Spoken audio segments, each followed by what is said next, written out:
The guardians of our health, our doctors, nurses, teachers, and parents, are working together to keep us well. All of them must know and agree on the health practices we need at home, in the neighborhood, and at school.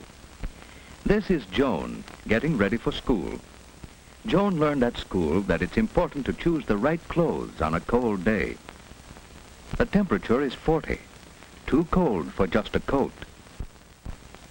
She will need her snowsuit if she wishes to keep well for the Dutch festival. And this is Jim, Joan's brother. They choose wraps to keep all of their body warm.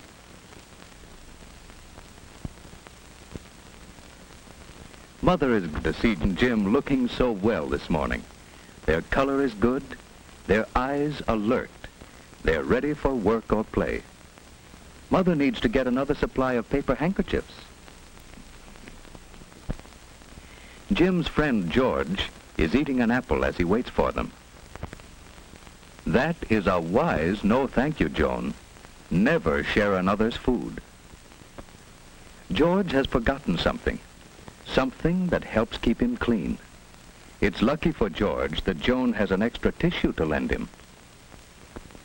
Some children learn to jump or go around puddles, but George wades right into trouble because he forgot his galoshes. This is Miss May, Joan's teacher. George and Joan are glad to be in school. The children are getting ready for their Dutch festival. Tom has brought the thermometer in so that the children can guess what the weatherman doll should wear today. A raincoat and umbrella? Oh no, a snowsuit and galoshes to keep him warm and dry. It was hard to guess today, but Tom is a good guesser. Or did Mother tell him what to wear? George, you forgot something more important than your handkerchief. You forgot to cover your sneeze, and cold germs travel on your sneeze or cough, you know.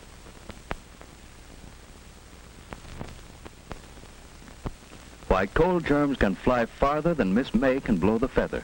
Cold germs can fly 8 feet to another child's nose, hand, or food.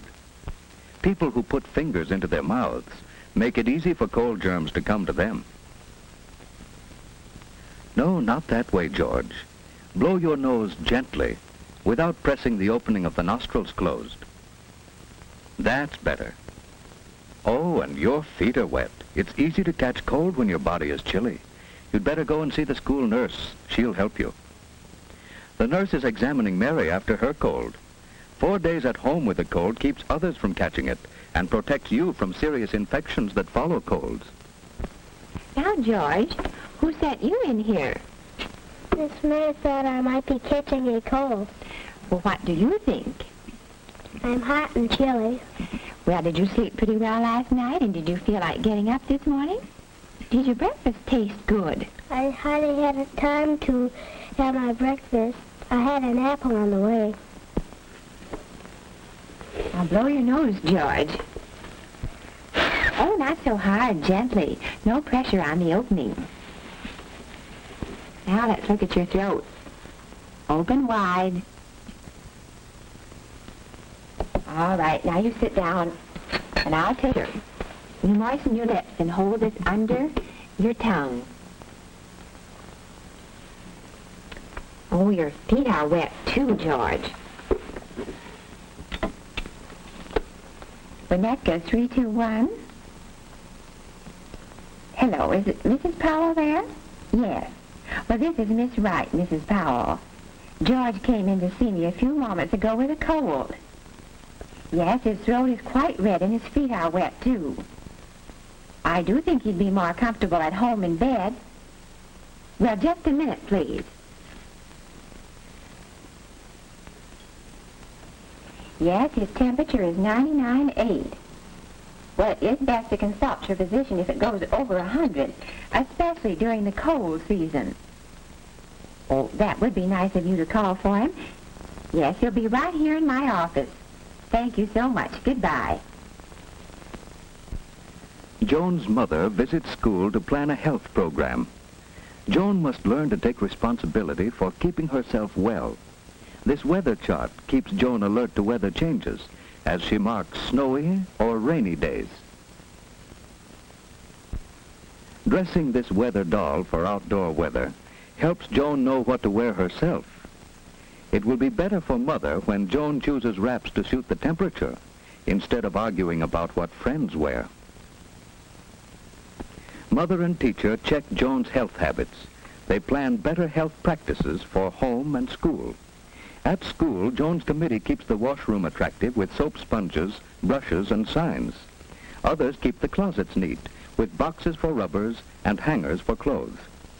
Another records the temperature and tells us when we need heat or fresh air. One group keeps large drawing pencils scrubbed ready for use.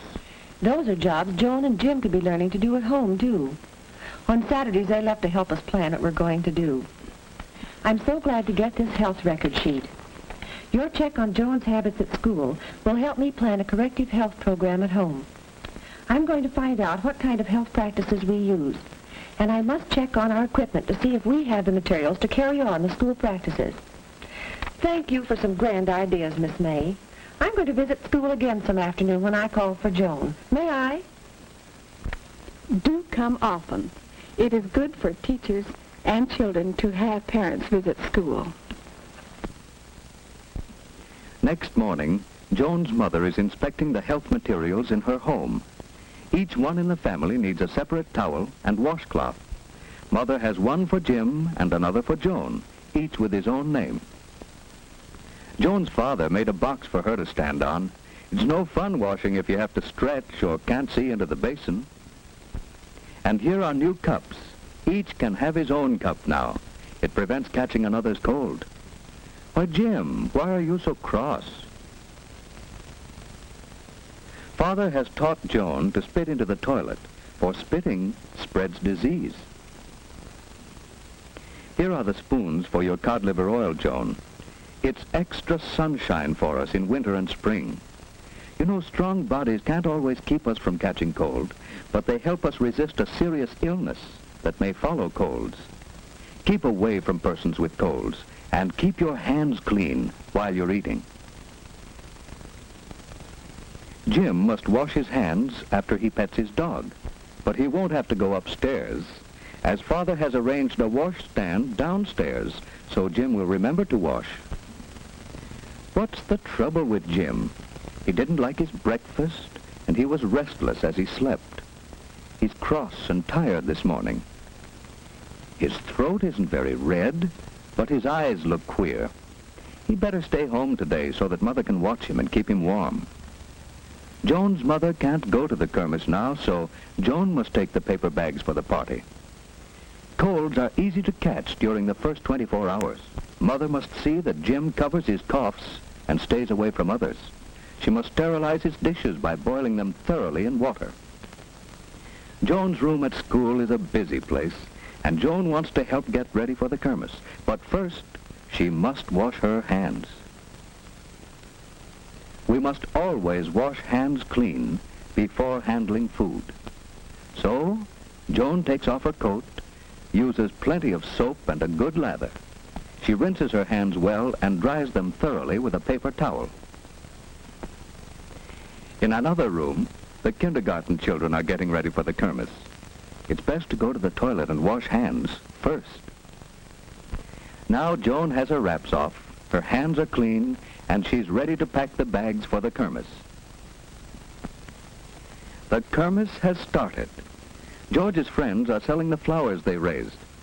They learn that flowers, like children, need plenty of sunshine, water, good food, and moderate temperature to make them grow. Joan's friends are selling cheese, and they are careful to keep the food clean. Everyone is having a good time, while poor George stays in bed. His careless habits have made Jim miss the kermis too, and Jim is restless in bed. Now he knows it pays to avoid people with colds. But Jim's friends are enjoying the kermis. They learn that Dutch people are clean. Hollanders leave their wooden shoes on their doorstep so that their floors are spotless. The Dutch drink milk and raise their own vegetables and flowers. They keep well. You have seen these children learning to take care of themselves. Now, do you know why George and Jim missed the kermis?